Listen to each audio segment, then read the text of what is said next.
दादा जरांगे पाटलांचं आंदोलन सुरू आहे. आज शिंदे समितीचे शिष्टमंडळ देखील भेटायला गेलं होतं, मात्र आंदोलन मागे घेण्यास तयार नाहीत.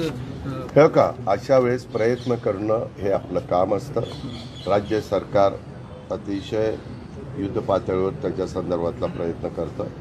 चर्चा करून आम्हीची सगळ्यांची भूमिका सकारात्मक आहे, मार्ग त्याच्यातनं निघाला पाहिजे आणि हीच भूमिका मुख्यमंत्र्यांची, दोन्ही उपमुख्यमंत्र्यांची, त्याच्या कमिटीचे अध्यक्ष आमचे राधाकृष्ण विखे पाटील साहेब आणि त्यांची जी कमिटी आहे, जवळपास 10-1 लोकांची मंत्रिमंडळातली ती कमिटी, 10-11 अशा, ते सगळे बसून त्याबद्दल त्या संदर्भात त्यांच्याशी चर्चा करतील.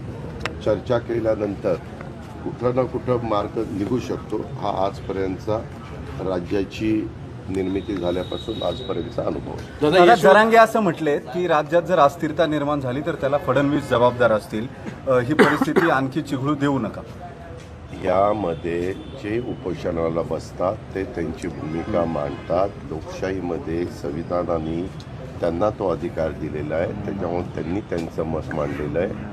आम्ही त्यांना त्याच्यातून मार्ग काढण्याच्या करता वेगवेगळ्या पातळीवर चर्चा करून कसं हे सामोपचाराने मिटेल, उपोषण संपेल, हा प्रयत्न राज्य सरकार. दादा एक चित्र समोर येत आहे. मुख्यमंत्री या आंदोलनाच्या दरम्यान एकाकी पडलेत असं साधारण दिसतंय. तुम्ही पुण्यात आहात, एकनाथ शिंदे दर्याला निघालेले आहेत. मुंबई क्रायसिसमध्ये असताना फडणवीस एकटे राहत आहेत असं चित्र निर्माण झालं. असं काही चित्र नाहीये.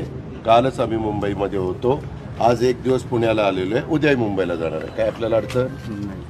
दादा यशवंतवरनं काही आक्षेप आहेत, यशवंतच्या व्यवहारावरनं.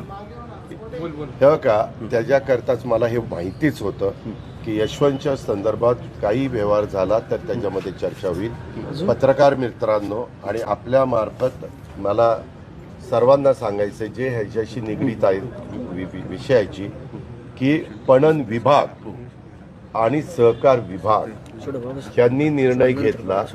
तो निर्णय मंत्रिमंडळापुढे आला आणि मंत्रिमंडळ हे घटनेनी, संविधानाने निवडून दिलेलं लोकशाहीमधलं लोकांचं प्रतिनिधित्व करणारे तिथं मंत्रिमंडळ असतं आणि ते ज्यावेळेस निर्णय घेतात त्या निर्णयाला सहसा कुणी चॅलेंज करू शकत नाही, कारण त्यांना तो अधिकार असतो. आणि याच्यात चुकीचा निर्णय व्हायचं कारणच नाही. सगळा चेकचाच व्यवहार आहे.